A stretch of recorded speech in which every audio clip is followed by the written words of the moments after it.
Next up is my top 10 list of things to do to become an amazing guitarist. We are all the way up to number 2.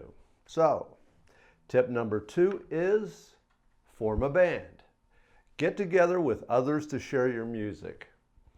I don't think that the importance of playing live is controversial. If someone denies the value of playing with others, it's typically because they haven't had that experience yet. If you've played live on a regular basis, there's no doubt that you understand the value.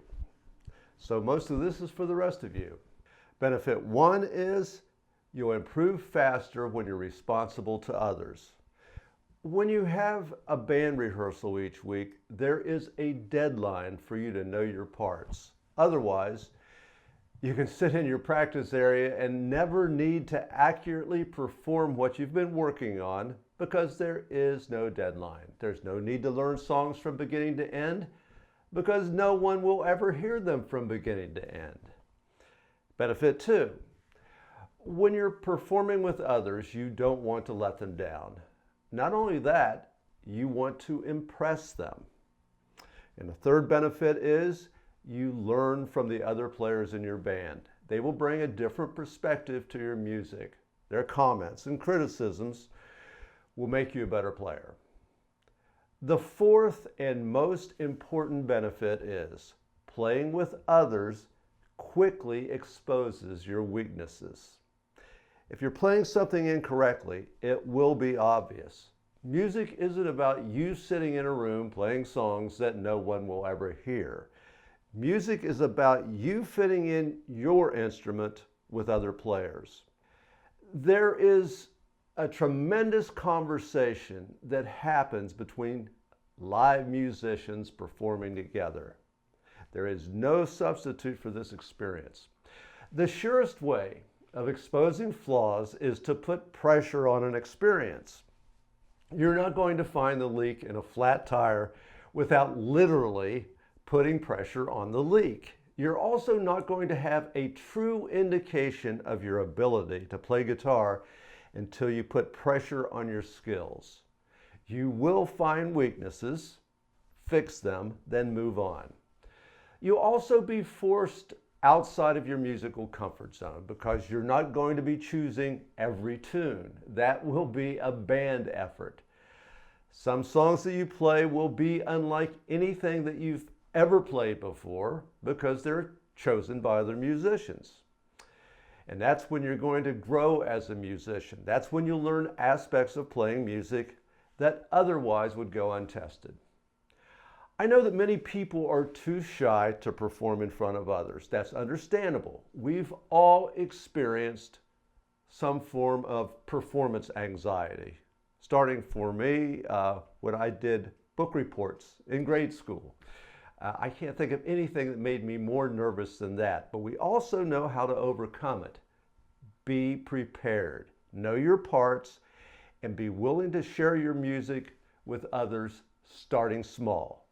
Just you and one or two other people, then gradually expand the size of the group and eventually begin performing for others.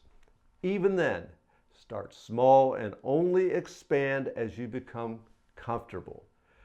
Performance anxiety is something that you can learn to overcome. Doing this is a gradual process like everything else associated with becoming a musician. When you first begin performing, expectations will be low, and you'll probably live up to that. That's part of the process. When I first began performing live, I was a rhythm guitarist. It wasn't by choice. I hadn't learned how to play lead guitar yet. My first few performances were totally in the background. Eventually, I hit the road with a band, and as the only guitarist in the lineup, I had no choice but to step up to the plate. For yourself, initially set the bar low. Don't expect to play anything with other musicians that is too challenging. As time passes, you'll begin to feel comfortable and even enjoy playing more difficult songs. In the beginning, choose simple tunes and jam on easy chord progressions. If you're playing with other musicians that have already been rehearsing together, focus on staying in your comfort zone. You don't need to fly up and down the neck, play in a single position, and don't push the envelope when it comes to speed. If you're nervous about a part, figure out a way to simplify it. These same tips hold true when your band decides to perform publicly. The first few songs of your set should be the easiest material from your song list. Usually, the audience actually appreciates simple music because it's easier to dance to. In my first band, we began the evening with a basic version of Honky Tonk Woman. The drummer began with a distinctive cowbell beat, then everybody joined in. The crowd loved it, and it was so easy to play that we became comfortable very quickly. After 20 minutes of easy stuff, begin to play some more challenging tunes.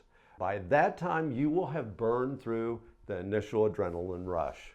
I've written a couple of popular articles on forming a band and even one about forming an adult band. You can find these in the articles section of our website.